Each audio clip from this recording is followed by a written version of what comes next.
Kesediaan Sang Buddha membabarkan dharma yang telah beliau ketemukan, beliau menyanggupi dengan mengatakan, terbukalah pintu kehidupan abadi bagi mereka yang mau mendengar dan mempunyai keyakinan.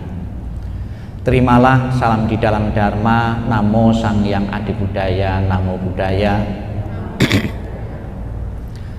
Pertama-tama Bapak Ibu, saya selaku biku pembina di wilayah Jawa Timur mengucapkan selamat tahun baru kepada Bapak Ibu yang ikut menyambut datangnya tahun baru Imlek 2574. Semoga di saat memasuki tahun baru ini harapan-harapan Bapak Ibu sekalian akan menjadi kenyataan di tahun baru ini. Bapak Ibu sekalian yang saya hormati, sudah kurang lebih 22 hari kita memasuki tahun baru Imlek, perhitungan Imlek ya. Tahun baru yang biasa disambut di kalangan masyarakat Indonesia bukan hanya satu perhitungan saja, namun ada perhitungan-perhitungan yang lain. Seperti tahun ini adalah juga tahun Masehi. Kita sudah memasuki bulan kedua di bulan Masehi, di tahun Masehi ini. Kita juga mengenal tahun baru Jawa ya. Orang Jawa juga punya hitungan tahun baru yang saat ini hitungannya sudah 1956. Kemudian saudara kita yang beragama Muslim itu juga punya hitungan tahun baru. Sekarang sudah 1444 tahun hitungannya. Umat Buddha juga memiliki tahun baru di saat Waisak ya. Itu. Dan masih banyak lagi tahun-tahun baru, hitungan-hitungan yang biasa dipakai ya, itu. Marilah. Dan ciri khas di tahun baru Imlek ini adalah biasanya yang sudah berkeluarga itu ngasih ampo merah kepada mereka yang belum berkeluarga atau kepada anak-anak. Saya juga termasuk beruntung di saat tahun baru ini karena saya belum berkeluarga, juga termasuk yang dapat ampo merah ya. Ada beberapa ukuran ampo ya, ada yang kecil, ada yang sedang, ada yang besar. Yang dipentingkan bukan besarnya tapi isinya ya. Sebab ada juga yang ampo besar isinya kecil ya. Ada yang ampunya kecil isinya besar juga ada ya. Jadi tidak masalah mau diwadahi yang besar atau kecil, yang penting isinya ya.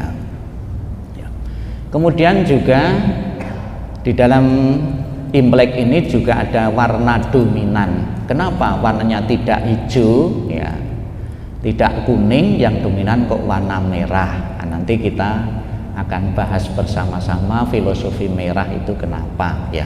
Itu. Tahun baru Cina atau tahun baru Imlek itu berdasarkan perhitungan peredaran bulan, karena ada kalender juga berdasarkan perhitungan matahari, yaitu tahun baru Masehi ya. Tahun baru Masehi berdasarkan peredaran matahari, kalau ini berdasarkan bulan maka disebut dengan Imlek ya, Imlek ya. Kemudian juga ada istilah yang lain. Tahun baru itu namanya, mungkin kalau lidah saya salah tolong dibetulin ya. Ya, karena lidah Jawa dengan lidah Chinese itu beda ya. Sekalipun saya setiap saat itu makan sayur capcay ya, itu ternyata tidak otomatis langsung bisa bahasa Mandarin ya. Itu ya, namanya cuci ya, atau cuci. Hah? Cuci apa? C ya. Ya. Ya. Ya. Ya, cuci ya, festival musim semi ya. Lidah saya sampai ke toko-toko ndak bisa ya. Itu. Ya. Maka ada beberapa acara itu pakai nama-nama itu yang Chinese biasanya saya minta bantuan orang lain. Takutnya kalau saya baca, orang yang ikut itu sudah dengarkan, saya kok nama saya ndak ada. Ya padahal sudah tak baca, tapi karena lafalnya itu bukan lafal Chinese ya. Itu. Ya sama juga di Jawa itu juga ada. Tulisannya sama, melafalkannya itu juga bisa, beda juga bisa. Misalnya saja yang populer itu pecel. Pecel itu bisa dikatakan pecel, itu artinya sudah beda. Kalau pecel itu ada hubungannya dengan sayuran, kalau pecel itu ada hubungannya dengan membelah-belah kayu, ya kan beda jauh. Pecel dan pecel tulisannya sama, ya tuh. Jadi ini perhitungan berdasarkan bulan. Ya. Tahun Baru Imlek ini diawali dari perayaan masyarakat petani. Karena di masyarakat Cina di sana, Tiongkok sana itu agraris atau pertanian. Jadi sebelum menanam, ternyata para petani-petani di Tiongkok sana, tentunya bukan cuma Tiongkok saja, kalau petani-petani itu ya dimanapun itu mempunyai ilmu titen, ya ilmu titen. Ya. Misalnya saja tahun ini cuacanya banyak panas, jarang hujan atau sulit hujan. Dia akan memilih tanaman yang tidak memerlukan banyak air, akan memilih tanaman palawija. Oh tahun ini banyak hujan, ya akan memilih tanaman padi. Salah memilih itu juga fatal, tidak akan panen, gagal pasti. Ya, di saat nanam palawija ternyata kok hujan terus menerus.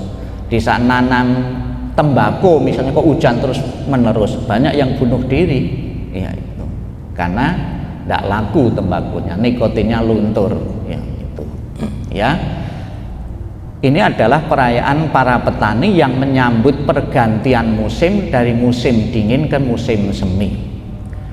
Musim-musim di Tiongkok itu bisa dibikin perumpamaan itu sebagai pelajaran hidup manusia. Ada 4 fase kehidupan manusia. Diumpamakan sebuah musim di Tiongkok. Di Tiongkok kan ada 4 musim. Di Indonesia ada 2 musim, yaitu musim hujan dan musim panas. Ya itu.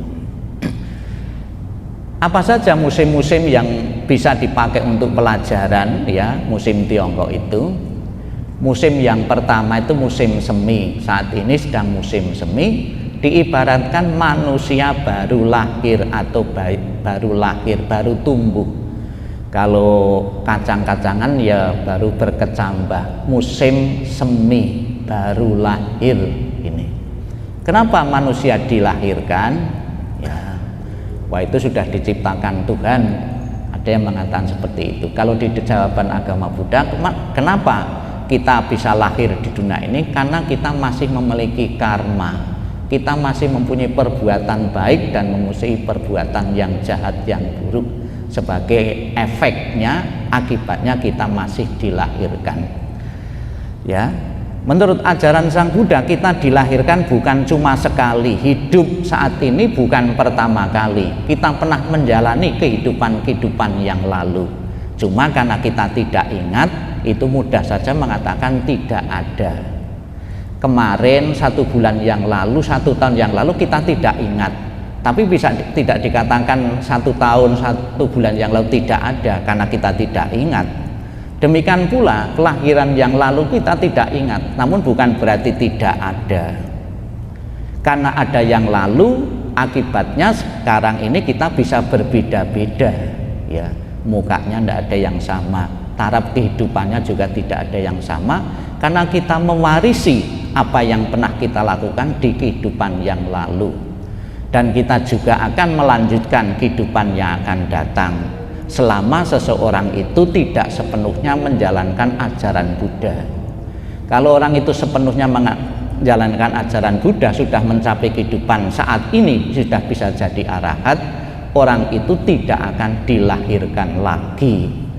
Maka Bapak Ibu Saudara sekalian, dengan ketekunan Anda tiap hari Minggu datang ke wihara itu, salah satunya motivasinya biar tidak dilahirkan kembali. Tapi kok enak sekali Bante hidup di dunia ini, wah saya kok kepengen dilahirkan kembali. Ya boleh seperti itu, cita-cita Anda bukan cita-cita arahat tapi cita-cita bodhisattva, namun kelahiran kembali karena ingin menolong makhluk lain, ya itu. Jadi karena kita mempunyai karma, kita dilahirkan kembali.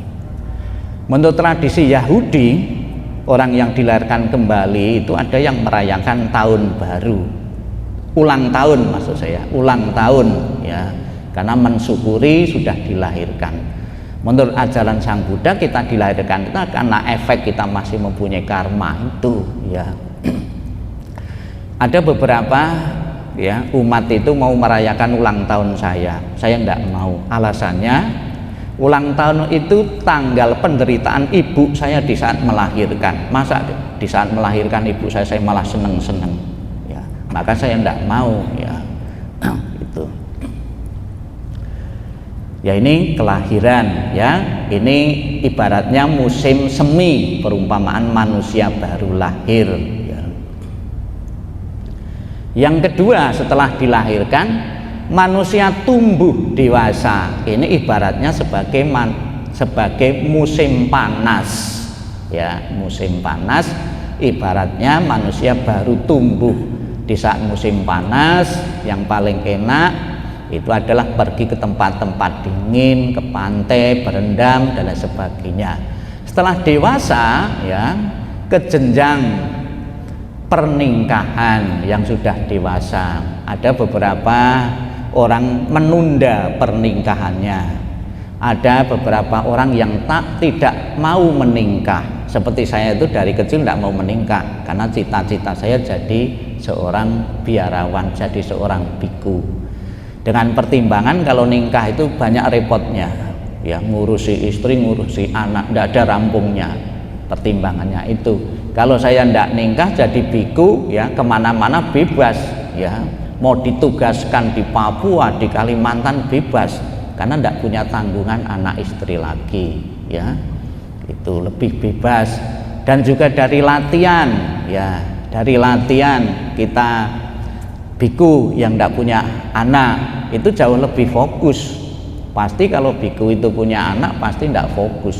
Berapa persennya pasti memikirkan ya keluarga ya itu. Maka biasanya dalam peraturan biku itu ya bagi mereka yang sudah berkeluarga menjadi biku boleh, tapi tidak kumpul lagi dengan keluarga ya.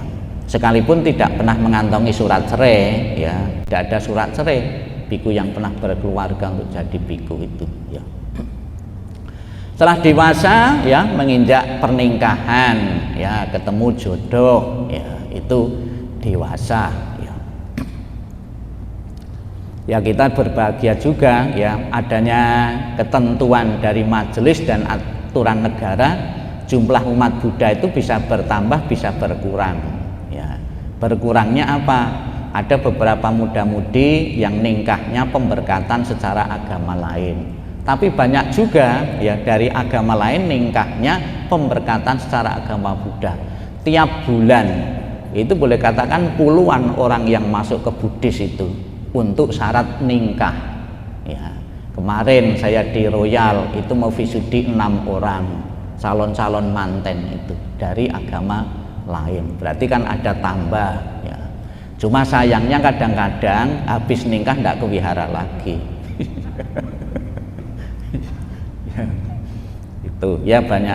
Kemudian juga setiap saat saya juga menerima beberapa kalangan pelajar dan mahasiswa dan mahasiswi yang pindah agama dari agama lain ke Buddhis. Saya wisudi juga ya.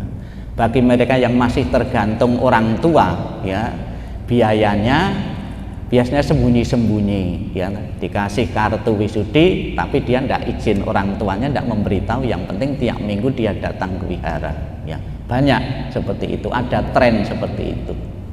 Kapan hari ada salah satu pengurus yayasan di sekolah itu datang ke wihara cerita, kok sekarang kecenderungannya di agama saya ya itu kok menurun, di sekolah itu jumlah siswanya, tapi di Buddhis kok meningkat sekarang ya. Ada yang cerita seperti itu ya. Manusia tumbuh dewasa ibaratnya musim panas ya. Kemudian musim yang ketiga, musim rontok, ya, sebagai manusia yang berusia lanjut, atau musim gugur, ya, rontok, ya, gugur, ya.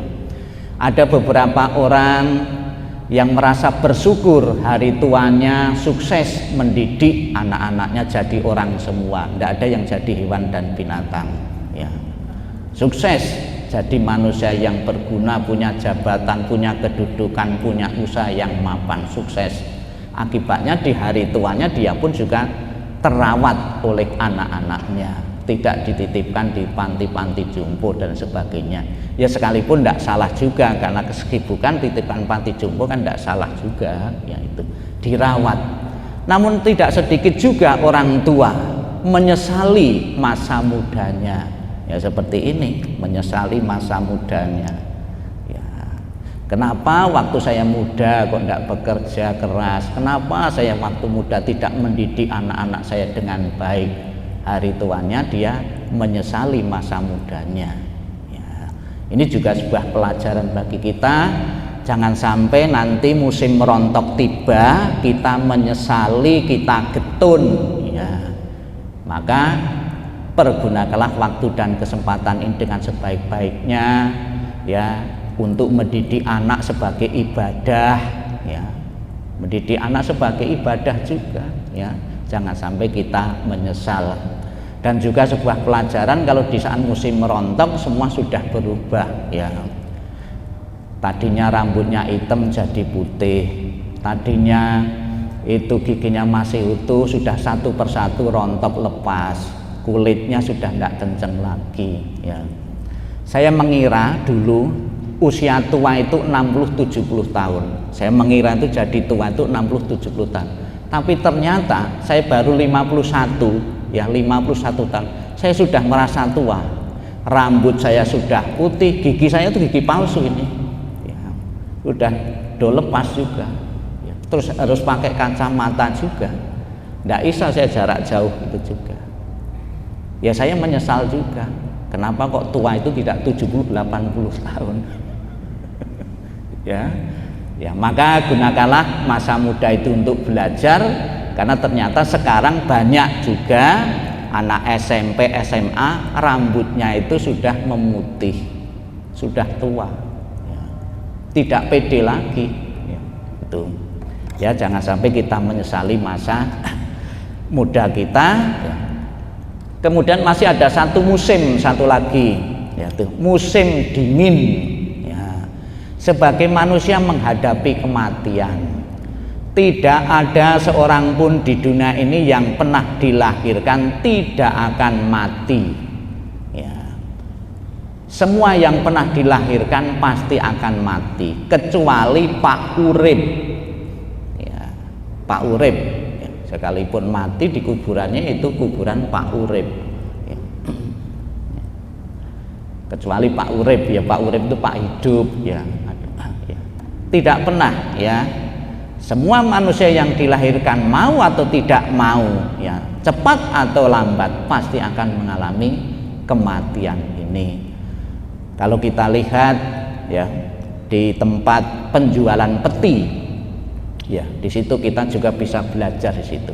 Di tempat penjualan peti mati, di situ ada beberapa ukuran peti mati, ada yang kecil, ada yang sedang, ada yang besar.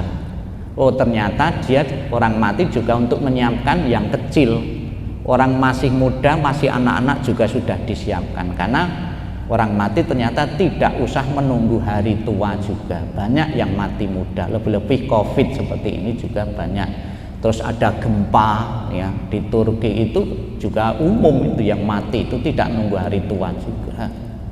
Di tempat penjualan peti di situ juga ada beberapa atribut-atribut agama. Ada peti yang dikasih tempeli salib, ada yang aksesoris keagamaan. Ternyata orang beragama apapun juga disiapkan di situ, juga akan mati. Kemudian di tempat penjualan peti juga ada harga-harga, ada yang harga murah, harga sedang, dan harga mahal. Orang kaya, orang miskin, konglomerat juga akan mati juga. Semua akan mati. Tidak ada mantra, ya, yang bisa digunakan untuk mencegah datangnya kematian ini. Jadi sesuatu yang pasti adalah kematian itu, ya. Jadi menghadapi kematian seperti musim dingin, ya. Ya. Saya katakan di depan Bapak Ibu ada beberapa aksesoris ya berkaitan dengan tahun baru Imlek ini, yaitu dominan dengan warna merah. Warna merah itu bisa lilin ya di saat Imlek, ya, bisa lampion, bisa ampo, hingga busana seseorang juga dominan dengan warna merah. Ternyata dalam filosofi orang Tiongkok, warna merah itu dianggap mewakili kebahagiaan. Ya, warna merah sebagai simbol kebahagiaan datangnya musim itu dengan warna merah. Kemudian sebagai simbol kecantikan. Ya, jadi kalau pakai warna hitam gelap seperti paranormal lah. Ya, pakai warna merah lebih cerah kan gitu. Kemudian yang kedua, vitalitas, kesuksesan dan keberuntungan dengan warna merah ini. Kemudian ada juga makna yang lain berkaitan dengan warna merah itu untuk menolak mara bahaya dan malapetaka. Ada sebuah legenda, ya. Itu tolong, itu mungkin orang baru itu dibukakan pintu itu, di tengah mungkin ditutup itu. Gitu. Ya. Ya. Ya, ada monster, ya, ada monster yang menakutkan. Legenda di Tiongkok ini monster yang menakutkan, yang setiap tahun ya itu datang ke penduduk, ya, memangsa hewan dan binatang dan juga manusia. Hewan ini ternyata kelemahannya takut warna merah, salah satunya.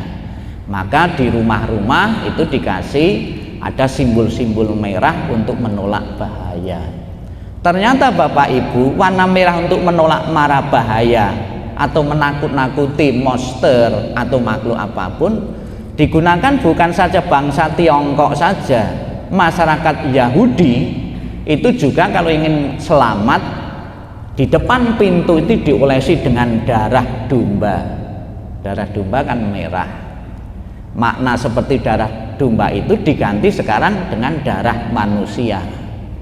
Jadi ada tempat ibadah itu pada mulanya mau merayakan Imlek itu kelihatannya setengah-setengah, tapi lama-lama umatnya kan pergi kemana-mana merayakan Imlek, terus di situ ikut juga merayakan Imlek dengan memberi makna baru ini. Darah domba tadi diganti darah manusia, tentunya milik agama orang lain. Ini saya tidak akan jelaskan lebih lanjut, ya, yang berkaitan dengan warna merah ini.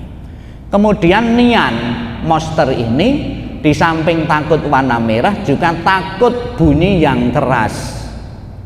Diawali dari membuat api unggun, dari salah satunya dari bambu, ya, bunyinya peletok gitu. Ini takut. Sekarang bambu bunyi yang keras tadi diganti dengan mercon dan petasan. Sekarang juga ada kembang api untuk menakut-nakuti monster yang jahat, yang menakutkan ini. Saya katakan Bapak Ibu, kalau tujuannya untuk menakut-nakuti, ya, sebetulnya jangan melulu pakai mercon dan petasan. Jauh lebih efektif itu menggunakan bom. Gitu. Ya. Pasti seluruh kota itu pasti terdengar, ya, ya, adanya monster ini. Kemudian meletakkan gulungan, ya, merah di jendela dan di pintu saat tahun baru Imlek dipercaya mencegah nian masuk. Kemudian mengenangkan warna merah di tahun baru Imlek diyakini dapat menakuti roh-roh pembawa nasib buruk. Berpakaian warna merah, ya, termasuk menggunakan karpet merah juga. Ini monsternya yang menakutkan kurang lebih, ya. Ini munculnya setahun sekali, akan memangsa manusia dan juga hewan dan binatang, maka penduduk pada ngungsi ke gunung. Ini legenda itu cerita, ya. Sekarang Ada cerita Buddhis yang mempunyai kemiripan yang terjadi di saat Imlek berkaitan dengan monster ini. Ya, tadi kalau Bapak Ibu menyimak ya di saat saya membaca renungan di saat meditasi tadi dikatakan ada seseorang yang mempunyai anak dibawa ke peramal. Kemudian peramal itu mengatakan, meramalkan, memprediksi anak ini, anakmu cuma berusia 7 hari, cuma seminggu akan mati. Punya anak diramal seperti itu kan cemas, khawatir ke orang tuanya. Rupanya anak ini masih ragu-ragu juga, tidak percaya 100% pada peramal, pada Mbah Dukun ini ya. Kemudian menghadap Sang Buddha, tanya kepada Sang Buddha, apakah betul Sang Buddha anak saya cuma berusia seminggu saja, 7 hari saja? Sang Buddha menghiyakan, iya, Sang Buddha kan bisa melihat ya, menerawang seseorang. Iya betul, anakmu cuma seminggu saja akan mati. Apakah ada cara Sang Buddha agar anak saya terhindar? Ya, ada. Kamu di rumah bikin terop di depan rumahmu, kemudian bikin dipan, anakmu ditaruh di situ. Setelah ditaruh situ kamu mengundang para biku-biku, para bante-bante untuk membaca doa selama 7 hari 7 malam. Setelah dibacakan parita 7 hari 7 malam, ada makhluk raksasa yang pemakan manusia ini tidak mempunyai kesempatan mengambil anak ini ya, karena juga dikelilingi oleh para dewa ya. Kemudian Sang Buddha meramalkan lagi ya, setelah selamat dibacakan parita-parita suci, meramalkan Sang Buddha, anakmu selamat dan akan berusia 120 tahun dengan kekuatan pembacaan parita 7 hari 7 malam ini. Tentunya Bapak Ibu sekalian jangan sepenuhnya dan 100% ya percaya cerita seperti ini, sekalipun di dalam kitab suci ditulis. Sang Buddha mengatakan jangan langsung percaya apa kata kitab suci. Di dalam Kalama Sutta itu kan ada, jangan percaya langsung percaya apa kata kitab suci. Kenapa? Karena kitab suci itu ditulis itu menggunakan bahasa hiperbola, bahasa yang dilebih-lebihkan biar kelihatan wah. Legenda itu juga diceritakan yang dilebih-lebihkan. Mungkin umur 120 tahun itu mungkin dalam kenyataannya umur panjang, anakmu akan berumur panjang. Kalau betul-betul nyata dibacakan parita selama 7 hari 7 malam biar berumur 120 tahun, kecapean bikunya ya, ngelayani umat ya, itu ya. Jadi di zaman Sang Buddha pun juga ada raksasa pemakan manusia, Nian ini pemakan manusia, ternyata bisa terusir ya dengan menggunakan pembacaan parita, bukan dengan warna merah, bukan dengan suara yang keras, tapi dengan pembacaan parita-parita suci. Ya, saya simpulkan raksasa pemakan manusia itu seperti ini. Ya, orang besar yang seperti itu namanya apa? Buto ijo. Ya mungkin ada buto merah, buto hitam juga. Ini ada pas kebetulan pakai hijau ya buto ijo. Apakah ada buto ijo itu? Saya ada cerita. Ada seorang teman biku, dulu pernah berumah tangga, kemudian pernah jadi biku. Selama berumah tangga punya istri, dia melamar pekerjaan di salah satu kota. Suami istri diterima di situ. Setelah diterima di situ, itu istrinya itu sakit-sakitan terus. Ada saja keluhan yang sakit selama kerja di rumah itu. Kemudian si suaminya ini ketika penghuninya, tuannya itu pergi, ya ini pemilik salah satu bank, ya ketika tuannya itu pergi, kemudian ada salah satu kamar, dia penasaran, bunyi kericik seperti orang ngitung uang di kamar itu. Kemudian dia penasaran, dibuka kamar itu dan ada sebuah lemari di situ. Ternyata di dalamnya itu ada buto ijonya. Dia kaget sekali. Oh, ini yang menyebabkan istri saya sakit-sakitan. Ya katanya dihisap darahnya tidak ketahuan. Ini cerita teman saya pernah cerita seperti itu ya. Memang ada beberapa orang mungkin di masyarakat pun ada cerita orang memperoleh kekayaan itu kan pakai pesugihan kan juga ada ya, itu cerita.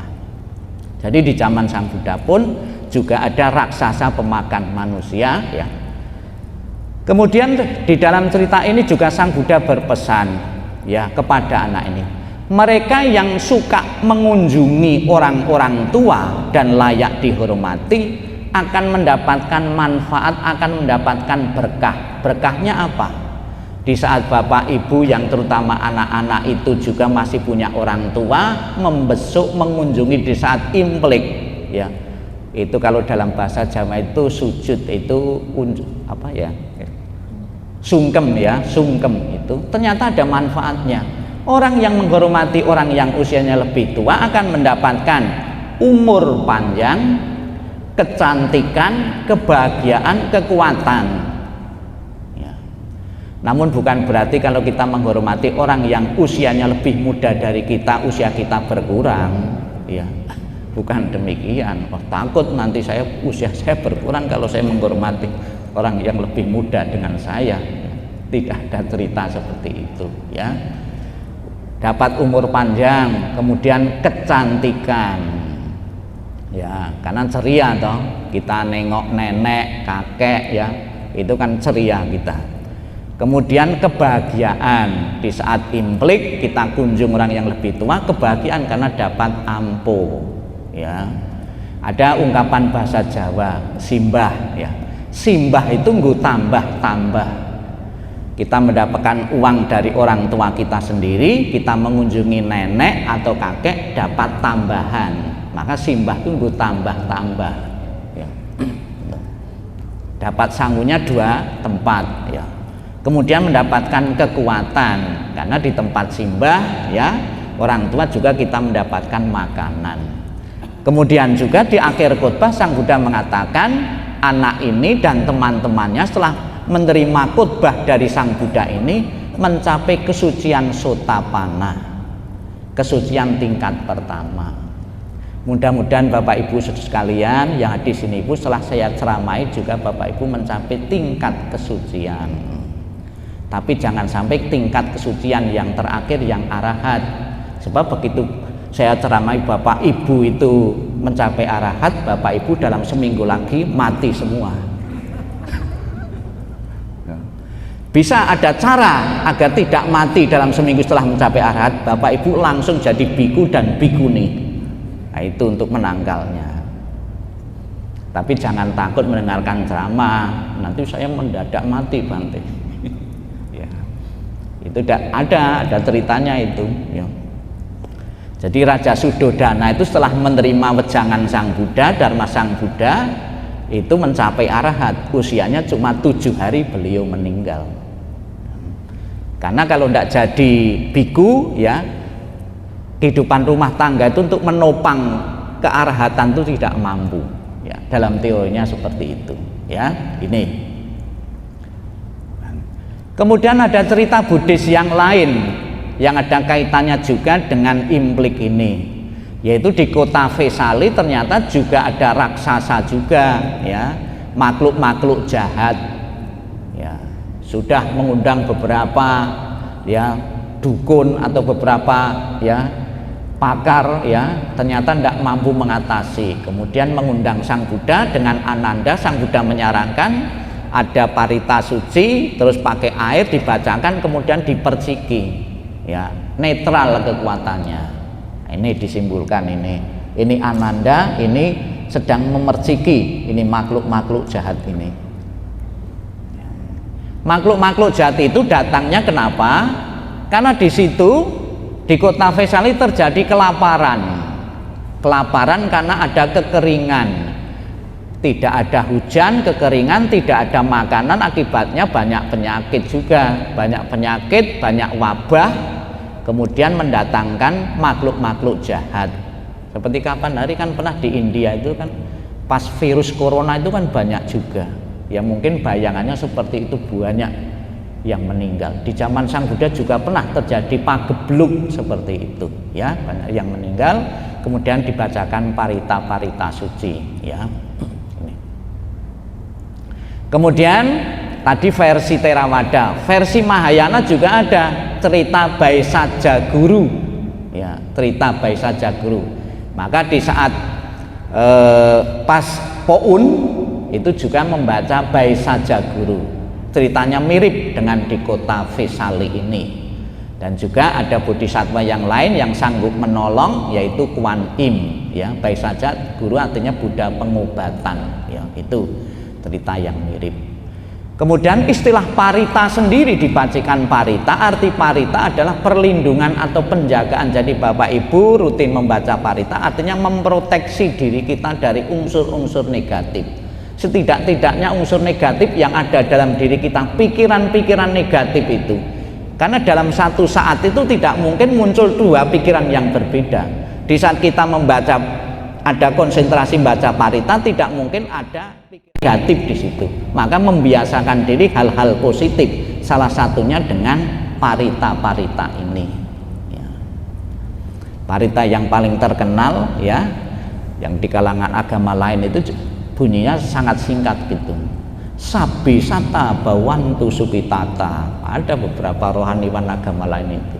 Tapi ini jangan dimaknai bahasa Jawa. Kalau dimaknai bahasa Jawa itu artinya itu jual tembakau. Sadi soto, soto itu kan tembakau. Ya, membaca parita. Tadi ada juga ibu ya, Bante, saya biasa itu ikut kebaktian, tapi di rumah saya tidak punya parita. Boleh enggak membawa parita atau minta parita? Boleh saja. Tadi ada ibu yang bawa, tak kasih parita, tak kasih buku-buku Mandarin itu ya. Apakah boleh langsung dibaca Indonesianya? Sangat boleh ya, sangat boleh, karena yang dipentingkan adalah artinya ya. Ini parita-parita suci.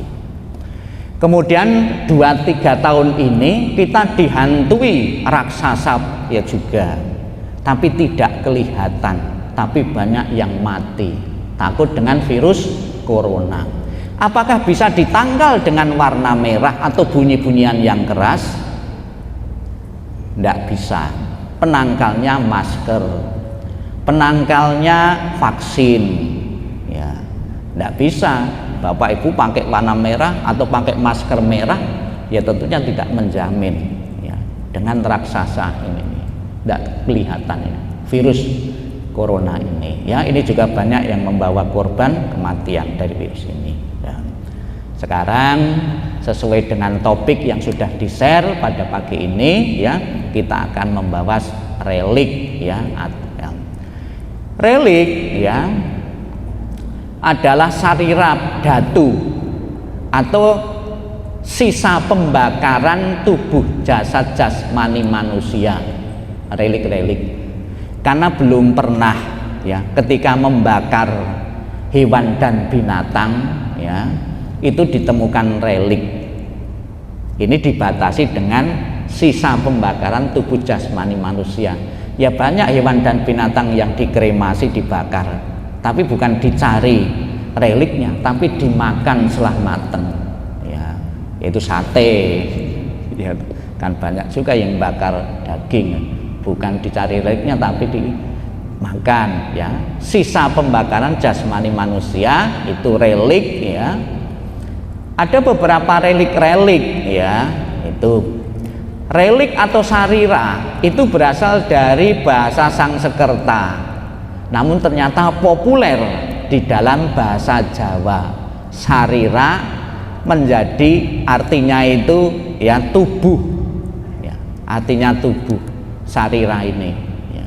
Jadi sisa-sisa pembakaran tubuh jasmani manusia. Sekalipun juga tidak selamanya relik itu harus dari pembakaran. Ada orang-orang yang utuh ya jasmaninya ya. Di dalam bahasa Jawa sarira itu jadi seliro, artinya tubuh ya.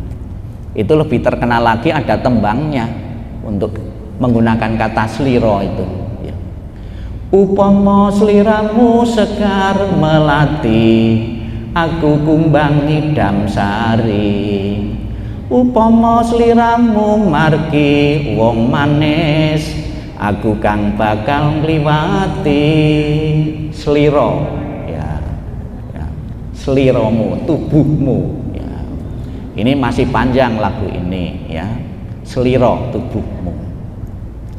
Jadi ini kalau orang kasmaran, itu tembang kasmaran, ya, tembang cinta itu seperti ini, ya. Seandainya kamu bunga, saya jadi kumbangnya. Ya. Jadi saya ingatkan yang muda-mudi untuk menerima kumbang itu juga harus selektif juga, ya. Menerima ya harus selektif, ya. Di saat ada kumbang datang itu juga selektif. Orang tua juga harus mengawasi, ya. Sebab banyak juga kumbang itu sekarang itu bukan kumbang carinya yang seger-seger, yang bosok-bosok pun juga masih banyak juga yang ya itu. Ini relik. Di zaman Sang Buddha, relik setelah dikremasi dibagi 8. Kenapa kok sampai 8? Pada mulanya kepingin dikuasai salah satu suku, ya.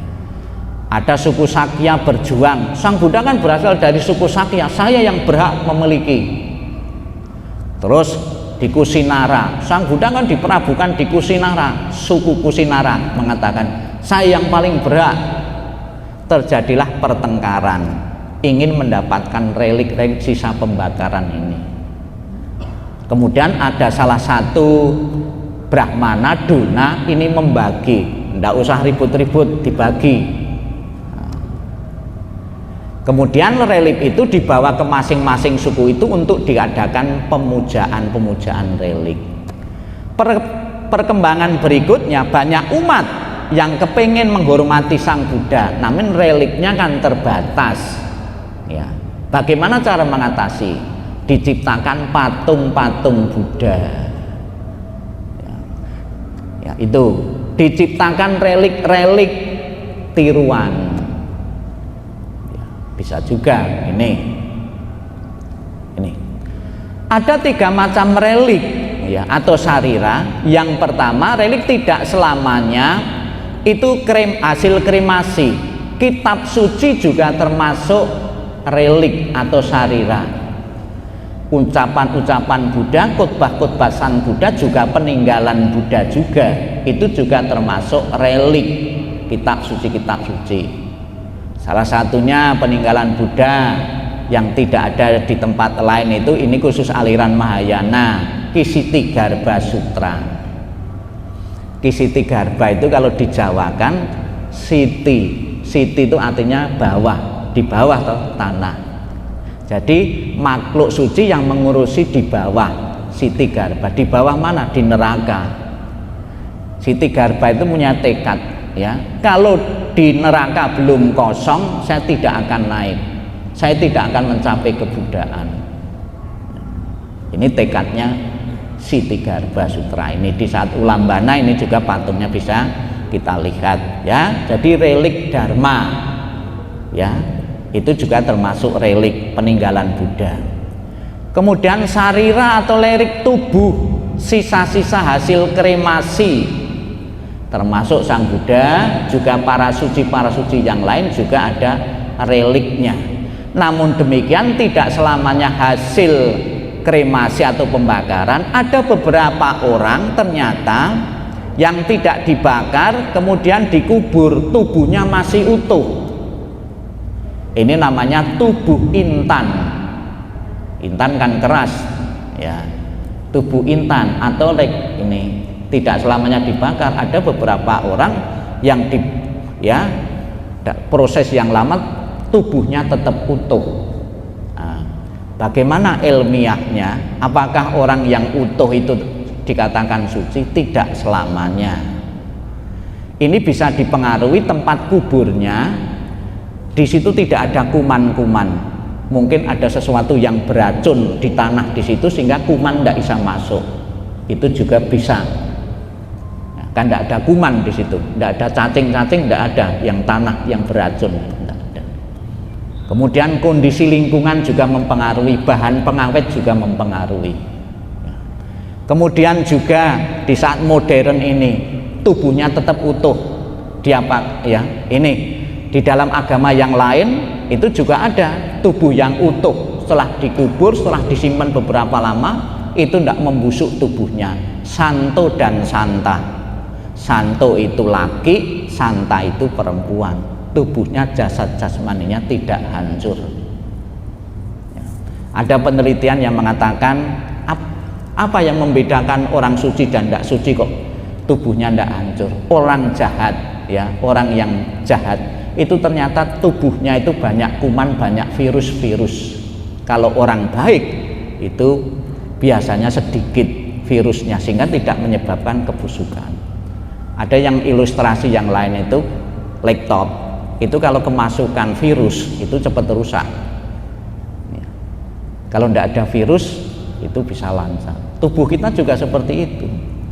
Orang yang jahat suka minum-minum narkoba dan lain sebagainya itu cepat sekali busuknya.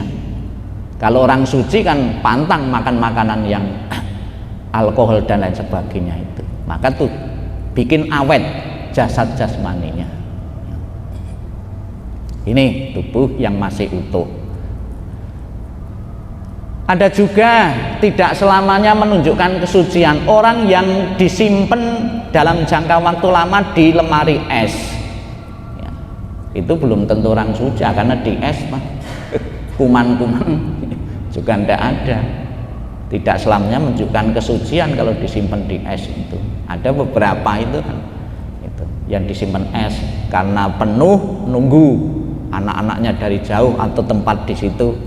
Tempat penitipan jenazah masih penuh, terpaksa di dalam es terus. Ya. Ya. Ada juga beberapa orang yang ditanam, yang dikubur tubuhnya tidak hancur, ada yang utuh. Ada cerita, ada pelebaran jalan, ya. Kemudian dibongkar kuburan itu. Ada mayat yang utuh. Setelah diselidiki, mayat seorang pelacur. Loh, pelacur kan orang banyak dosa kok tubuhnya masih utuh. Cerita-cerita ternyata sebelum dia mati orang itu sudah bertobat dulu. Dalam jangka waktu setahun itu jadi orang saleh. Kemudian kok tubuhnya bisa, jasadnya bisa utuh. Ada lagi tubuhnya dikubur sekian lama tetap utuh. Setelah diselidiki ternyata dalam jangka waktu lama orang ini bekerja di pabrik garam. Tubuhnya jadi asin, cacing-cacing tidak mau. Bisa juga terjadi. Kemudian juga dikasih ramuan-ramuan pengawet, ya, itu bisa juga. Kasih air keras kan utuh juga. Ini di zaman Sang Buddha itu ada cerita orang mengetahui seseorang itu telah di surga dan neraka itu dengan mengambil tengkorak. Di zaman Buddha itu tidak selamanya orang mati itu dikubur, ditaruh di situ terus banyak tengkorak-tengkorak. Ada seorang brahmana yang mempunyai kemampuan mengambil tengkorak ini, terlahir di mana, orangnya di surga atau di neraka, itu diambil tengkorak, diketok saja, tuk, pakai gini saja. Ngambil punya tik tik tik tik tik tik, orangnya beling di neraka. Orang beling kan di neraka. Ngambil lagi tok tok tok tok tok, oh ini di surga, nyaring seperti MUI kan suci. Kemudian ngambil lagi, loh kok enggak bunyi, oh ternyata keliru batu yang diambil. Ngambil lagi terus tok tok, loh enggak diketahui. Bingung brahmana ini. Kebingungan terus tanya Sang Buddha, Sang Buddha, yang lainnya saya tahu dilahirkan di mana, di neraka, surga, kok ini kok enggak tahu tengkorak ini di mana? Sang Buddha mengatakan orang ini tidak diketahui jejaknya masuk nirwana. Orang yang sudah masuk nirwana itu tidak diketahui jejaknya. Sang Buddha mengilustrasikan seperti burung, ya, burung kalau terbang itu jejaknya tidak diketahui lagi perginya kemana. Seperti api, ya, api kalau kita tiup, kemana api yang kita tiup tadi? Tidak tahu juga. Itulah gambaran nirwana. Ya, ya, jadi ada beberapa, ya, tubuh jasmaninya itu tetap utuh, ya. Namun demikian juga tidak selamanya menunjukkan kesucian orang. Contohnya fosil, mumi ya, mumi. Ada cerita mumi Raja Firaun itu sengaja diawetkan, bukan karena diawetkan untuk pelajaran orang sampai sekarang ini loh. Kalau orang sombong mau menyamai Tuhan seperti ini loh, Firaun ini, untuk pelajaran. Jasadnya masih bisa diketahui, tapi bukan karena kesucian, karena sengaja diawetkan. Kemudian yang ketiga, sarira pecahan tubuh, khususnya mengacu pada sisa-sisa hasil kremasi.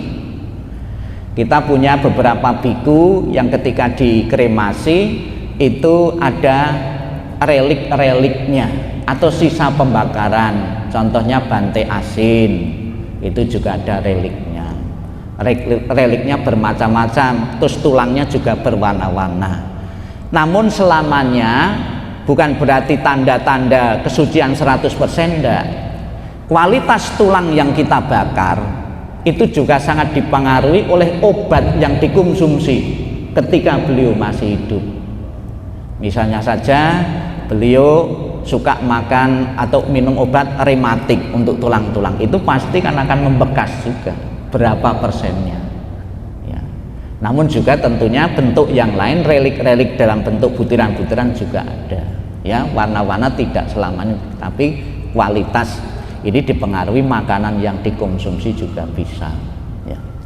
Kapan hari waktu ada pembakaran itu bongkar mayat, ya, ada ketemu reliknya itu berupa besi.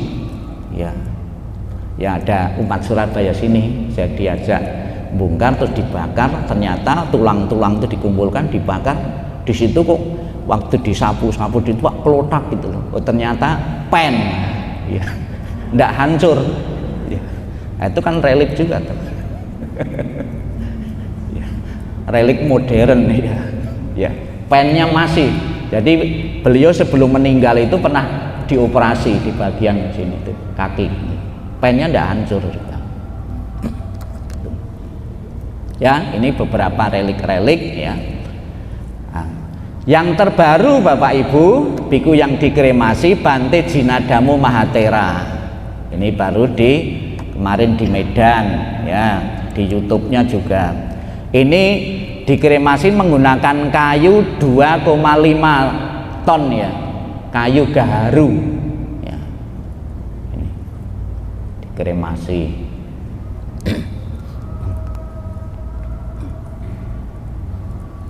Ya mungkin Bante Jinadamu itu mungkin ada angkatan waktu ya, satu angkatan ya dengan Romo Sakya ya.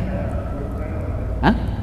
Oh duluan, malah adiknya, adik seperguruan dengan Romo Sakya ini. Beliau ini dulu juga biku ya. Ya Bante Jinadamu ya, karena dari muda sudah 52 tahun dia mengabdi sebagai biku. Nah, ini setelah dikremasi ya, mengeluarkan sisa-sisa pembakaran yang disebut dengan relik ya, seperti ini keluarnya. Ini relik Bante Jinadamu ya.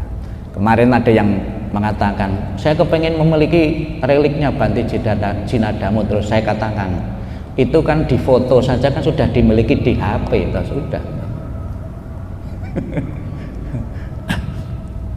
Cuma lihat saja itu kan sudah apa. Nah, kalau masing-masing minta, masing-masing umat yang dekat minta kan habis nanti. Nah, di foto saja kan dilihat setiap saat kan bisa toh. Apakah bisa membantu? Bisa saja, patung Buddha saja bisa dibikin gambar, dibikin batu pak rupang kok ya, bisa.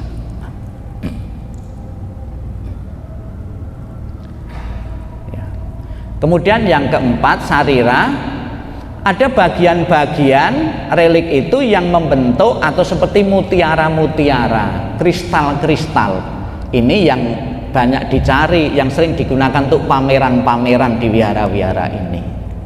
Ada cerita relik itu bisa memperbanyak diri ya. Ada dua kemungkinan kenapa relik bisa memperbanyak. Ini hancur, pecah.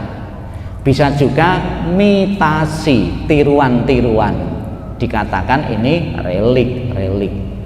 Apakah ada gunanya relik palsu itu? Ada juga. Ya. Oh, kita menghormat gambar Buddha saja ada manfaatnya, menghormat patung Buddha ada manfaatnya. Ya.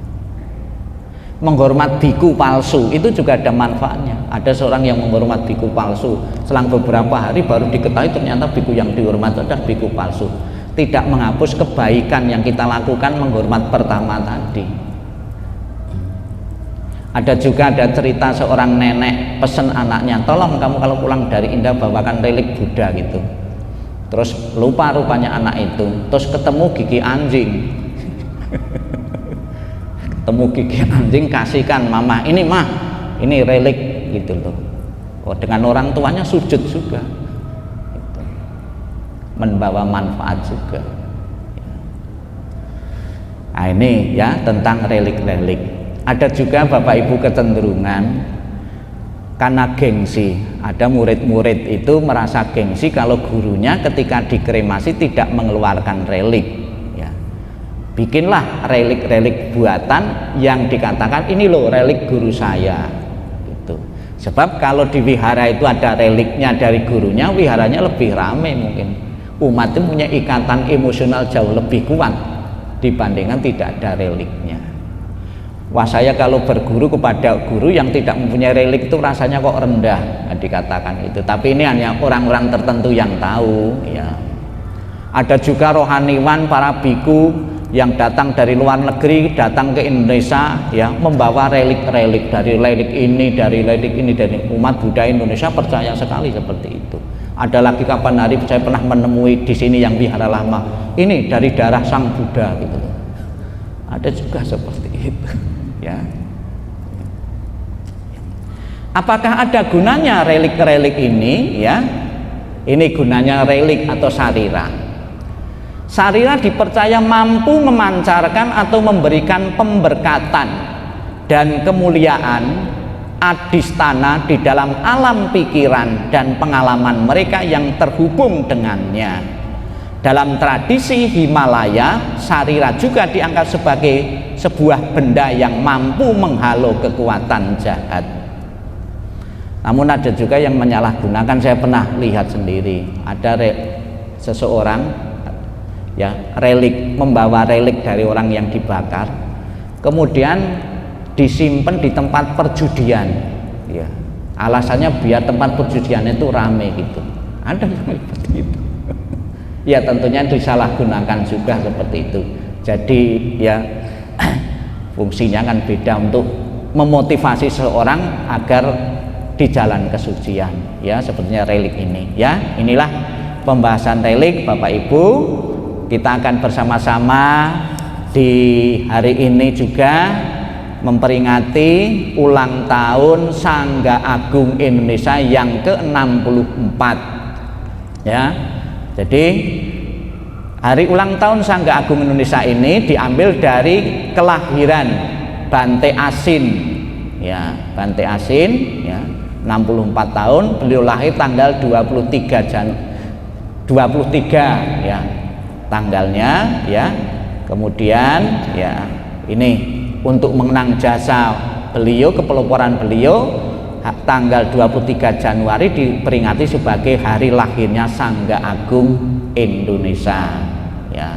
Ini yang kita sudah siapkan, ada tumpeng ya, nanti Bapak Ibu bisa merasakan ya tumpengnya di saat kita memperingati ulang tahun Sangga Agung Indonesia.